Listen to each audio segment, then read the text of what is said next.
Good morning from Westminster on a day of history. A Labour landslide after 14 years in opposition, a spectacular turnaround in fortunes. Yes, good morning. It's a day of huge change. It's a day of transition, and there could well be more surprises to come in the hours ahead. And we're going to be here all day with you, right in the heart of the action, the very wet action this morning, as the new Labour government is formed and as Sir Keir Starmer heads to the palace to become the new Prime Minister, with a forecast majority now of 176.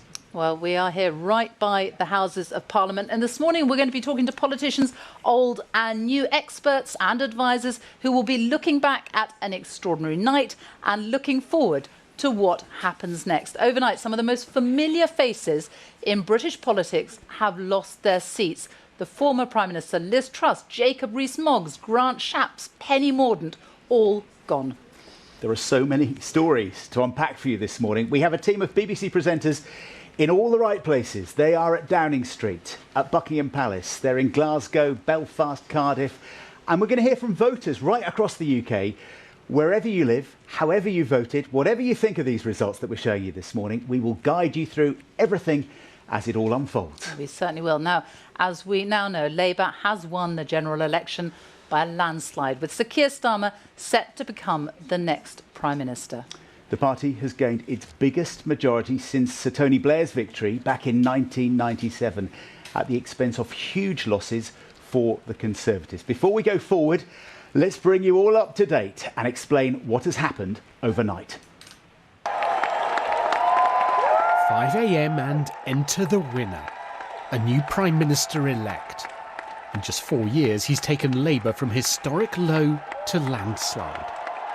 Now we can look forward again, walk into the morning, the sunlight of hope, pale at first, but getting stronger through the day, shining once again on a country with the opportunity after 14 years to get its future back. Earlier re-elected, but knowing he'd led his party to its worst ever election result, Rishi Sunak conceded. The Labour Party has won this general election, and I have called Sir Keir Starmer to congratulate him on his victory. Today, power will change hands in a peaceful and orderly manner, with goodwill on all sides.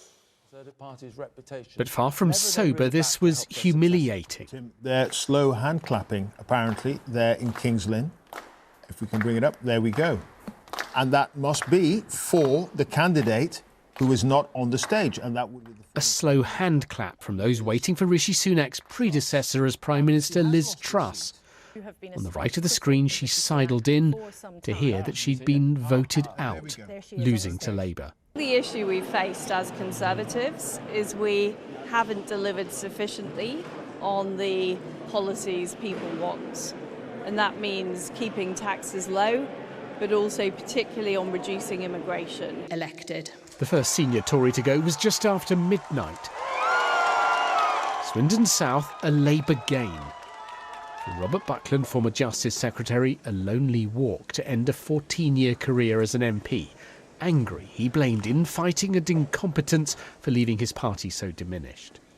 I'm fed up of personal agendas and jockeying for position. You know, the truth is now, with the Conservatives facing this electoral Armageddon, it's going to be like a group of bald men arguing over a comb. The Liberal Democrats then ousted the current Justice Secretary, Alex Chalk, and the Education Secretary, Gillian Keegan. Labour defeated Penny Mordaunt, one of the favourites to be a future Tory leader.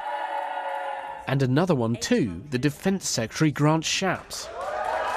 We've tried the patience of traditional Conservative voters with a propensity to create an endless political soap opera out of internal rivalries and divisions, which have become increasingly indulgent and entrenched. Jacob Rees-Mogg lost his seat to Labour. All the while, the Tory party chairman, Richard Holden, looked nervous. By just 20 votes, he scraped through. Doing the damage to the Conservatives in seat after seat was Reform. Lee Anderson won in Ashfield. 21,225. And Nigel Farage finally, after so many failed attempts, elected MP for Clacton. Believe me, folks, this is just the first step of something that is going to stun all of you. Thank you very much. And already celebrating the Liberal Democrats. This was a record-breaking night for them too, seizing dozens of seats from the Conservatives to end with their highest tally ever. In Scotland, Labour has scooped up seats from the SNP. They had 45, now reduced to single digits. In Northern Ireland, a double shock. Jim Allister of the Traditional Unionists defeated Ian Paisley Jr. And Sinn Féin now have the most MPs here. Come out across the country. And in Monmouthshire, another Conservative lost to Labour. The Welsh Secretary David T.C. Davies. Not a single Tory MP is left in Wales.